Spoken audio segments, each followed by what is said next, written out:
El siguiente es un esfuerzo para hacer reflexionar a todos los que vean el video de que no debemos bajar la guardia, hay que continuar con las medidas sanitarias porque aunque hemos perdido millones de vidas y miles de millones de pérdidas económicas también, mucho nos ha costado el descuido de cada uno y el de nuestros gobernantes. Ahora, el peligro es mayor. El virus se ha adaptado y presenta mutaciones que le confieren mayor éxito y se ha recombinado para crear un verdadero caos y es como parece ser que viene la quinta ola a nivel mundial. Por ello quiero volver a retomar este tema y espero que pongamos mucha atención sobre los daños que ocasiona para poder así tener mayor conciencia sobre lo que debemos hacer para evitarlo y que no se vuelva un caos como en las olas pasadas, porque el peligro es mayor. Necesitamos estar muy listos sobre lo que se avecina. ¿Y qué es lo que se avecina? Pues el fruto del exceso de confianza. Se avecina el resultado de la subestimación de los riesgos. Un tsunami de contagios debido a la combinación de genes y la ganancia de función de un virus que ya se creía vencido y que desde que le hicimos frente no hemos reflexionado sobre la fragilidad del ser humano y su dependencia del Creador, a quien también le debemos la salud y todas nuestras energías para encaminarlas al bien y a que haga brillar Él lo mejor de nosotros en la tempestad que se avecina. Muy bien, queridos suscriptores, otra vez yo aquí con ustedes. Ahora quiero explicarles un poco sobre la enfermedad de COVID-19. Y voy a explicarles que esta enfermedad la podemos describir como un proceso que es inflamatorio. Es un proceso que inicia por la vía respiratoria, pero no es sencillamente un proceso respiratorio. Sobrepasa una simple neumonía de tipo viral, que esto sería como el ingreso únicamente, ¿no? del virus.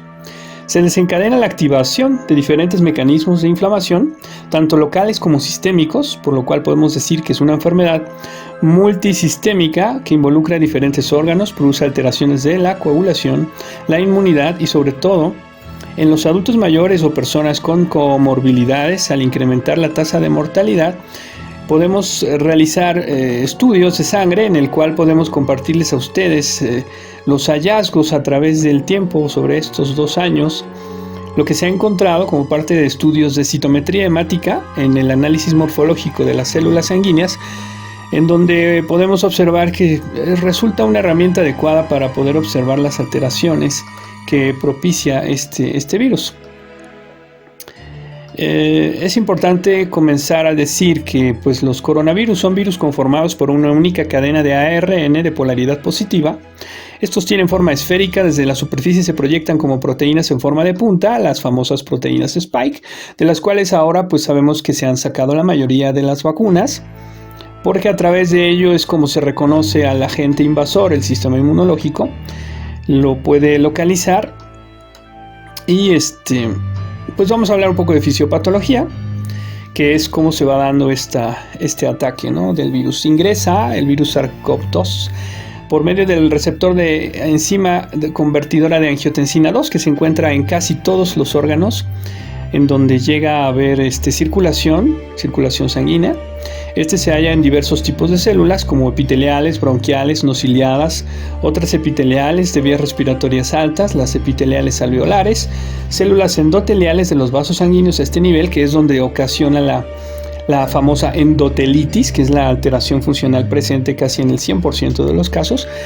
En el miocardio, donde tenemos también problemas con la expresión de la enzima convertidora de angiotensina, ya que al estar expresada en mayor cantidad, pues ocurre una mayor producción de replicación viral. También en los riñones, en el hígado, el sistema nervioso central. Y en lo que se ha visto ahora, que podemos tener muchísimas lesiones o muchísimas secuelas también a estos niveles. Entonces el virus penetra en el cuerpo a través de inhalación de partículas contaminantes, principalmente gotitas y aerosoles de pacientes infectados, que primero se aloja en el tracto respiratorio superior y luego llega a los pulmones e infecta principalmente células epiteliales de la laringe, de la faringe, de los alveolos, macrófagos alveolares y células endoteliales. Esto es importante mencionarlo porque es la vía de ingreso, ¿no? El mecanismo de invasión surge tras el reconocimiento de la célula entre el virus y el receptor de angiotensina 2 expresado en los neumocitos tipo 2 y en las células epiteliales ciliadas. La subunidad 1 de la proteína S reacciona y se une al receptor de angiotensina 2 por medio del dominio al receptor RBD, mientras que la subunidad 2 determina la fusión de la envoltura vírica con la membrana de la célula huésped. Esto hace que se una a la célula y permita dos vías de invasión del virus, una por la célula huésped y otra mediante desintegrinas y metaloproteinasas por medio de la enzima convertidora de angiotensina 2 y la TMP-RSS2, que es una serina proteasa transmembrana tipo 2, y entonces esto va a ocasionar implicaciones de índole sistémico funcionales, causando primeramente un probable síndrome agudo respiratorio severo, que incluye empeoramientos progresivos en desequilibrio de la ventilación-perfusión y una pérdida de reflejos de vasoconstricción hipóxica con un componente marcado de trombosis pulmonar microvascular, como lo sugieren las elevaciones de enzima lactato deshidrogenasa, proteína C reactiva y dímero D. Existe un factor de riesgo muy importante de infección bacteriana secundaria que se produce generalmente con los días de evolución, sobre todo en los pacientes ventilados con sepsis que están en terapia intensiva, o que se generaliza y provoca destrucción de hematíes, o sea, células rojas, y ocasiona liberación de hemoglobina con separación del grupo M y los enlaces covalentes para captar oxígeno, lo que explica la hipoxemia severa sin un daño pulmonar tan evidente en el gran número de casos, aumentando el hierro liberado en la circulación, que es tan tóxico que causa un poderoso daño oxidativo a los pulmones, y el aumento de la ferritina, que se traduce en todo esto. Últimos estudios reproducen graves daños en diferentes órganos. La ferritina sérica es un reactante de fase aguda conformada por las subunidades H y L, y la síntesis de ella es inducida por diferentes estímulos inflamatorios, incluidas la presencia de citocinas como la interleucina 6, la subunidad H, que funciona como una molécula inmunomoduladora con funciones proinflamatorias e inmunosupresoras. Por lo tanto, concentraciones elevadas de ferritina se asocian a un mayor riesgo de desarrollar síndrome de insuficiencia respiratoria del adulto.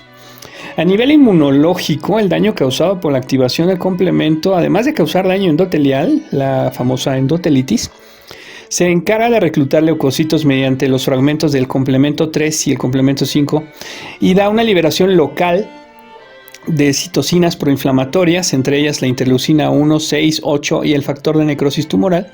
Como resultado, los linfocitos neutrófilos, monocitos y macrófagos ejercen sus funciones proinflamatorias, ocasionando daño en los tejidos vecinos y en el endotelio vascular.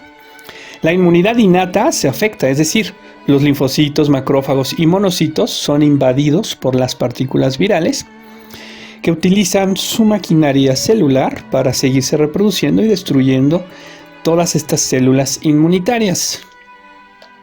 La célula infectada introduce la producción de citocinas proinflamatorias y esta potente activación de las mismas promueve la apoptosis, que quiere decir la muerte celular programada, de los linfocitos y provoca la atrofia de los órganos linfoides, disminuyendo así la generación de linfocitos, causando linfopenia, que también es un marcador de gravedad en los pacientes infectados.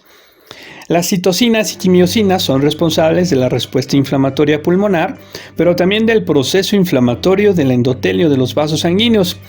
En la primera es responsable del cuadro de neumonía viral comunicado desde el inicio de los síntomas, al que se añade con los días la complicación de la sobreinfección bacteriana que ya les comenté, que lo hace aún más grave. En los segundos se afecta la microvasculatura con inflamación del endotelio, la famosa endotelitis, liberación de más citoquinas inflamatorias, producción de fibrina a partir de fibrinógeno, agregación de las plaquetas y la producción de microtrombosis pulmonar y también microtrombosis en otros órganos, principalmente el corazón, el riñón y el cerebro, también la trombosis en grandes vasos. Este nuevo hallazgo sugiere que puede haber una afección a nivel hemostático que es más letal que la propia neumonía viral. La fisiopatología de la coagulopatía es más compleja. es decir, de la formación de estos trombos. En estos casos se obedece a la interrelación entre elementos de la célula con los elementos plasmáticos del sistema de coagulación, componentes de la respuesta inmunitaria innata que inducen la producción de citoquinas junto con la expresión del factor tisular. El aumento de las citoquinas puede ser la causa de la inflamación pulmonar y el deterioro del intercambio gaseoso, que a su vez estimularía la fibrinólisis pulmonar y produciría el incremento del dímero D que se detecta en estos casos.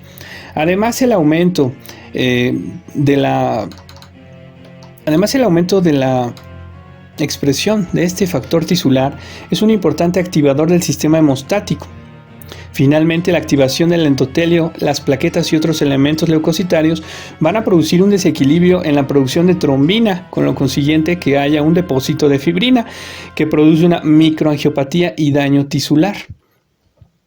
El dímero D aumenta por la degradación de la fibrina, se produce trombocitopenia, así lo demuestran los primeros resultados de las autopsias que muestran coágulos muy dispersos en múltiples órganos, coágulos de grandes vasos, incluidas la trombosis venosa profunda en las piernas y en la embolia pulmonar que existe en los pulmones.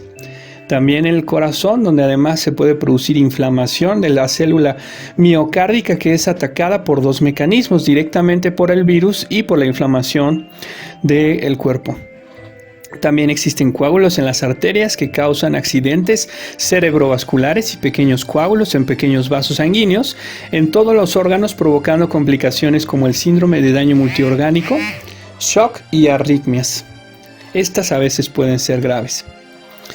Muy bien, pues a grandes rasgos hemos tratado de explicar cómo este virus puede hacer daño a diferentes niveles.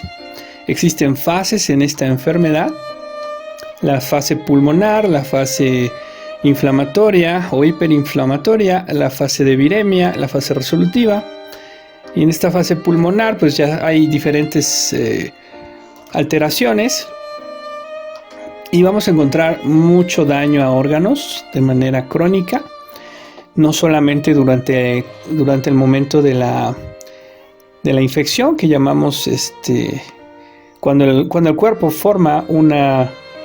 monta una respuesta inmunológica, un síndrome viral agudo causado por virus COVID, pero después de ese pequeño síndrome, más o menos en un periodo de 8 a 10 días, pues ya empieza a haber la fase inflamatoria. Y en fin, bueno, lo que hemos visto es que el virus, con las mutaciones que ha tenido un comportamiento diferente en diferentes aspectos clínicos. Por ejemplo, al principio su ataque era más lento, y ahora el ataque, por ejemplo, con la variante Omicron ha sido más rápido, causa daño severo también en menos tiempo, se replica mucho más, tiene una mayor facilidad para infectar, etcétera. Y pues lo peor sería tener una combinación entre una variante tan letal como lo era variante Delta y una variante tan contagiosa como lo es la variante Omicron. Desgraciadamente eso pues ya es una realidad, y entonces pues la finalidad de este video es para que ustedes conozcan un poco el daño que causa el virus. Definitivamente pues que estemos cumpliendo las medidas de seguridad para evitar contagiarnos, porque aparentemente, según lo que mucha gente dice, es que es una simple gripe, ¿no? Pero sí tiene repercusiones que incluso podrían salir del contexto de una infección momentánea pasajera, sino que pueden tener repercusiones a lo largo de los años. Y ya tal vez en unos años empezaremos a ver una epidemia de enfermedades cardiovasculares, de enfermedades trombóticas, de enfermedades mentales, depresión Alzheimer, etc. Entonces, por lo mismo, tenemos que cuidar mucho.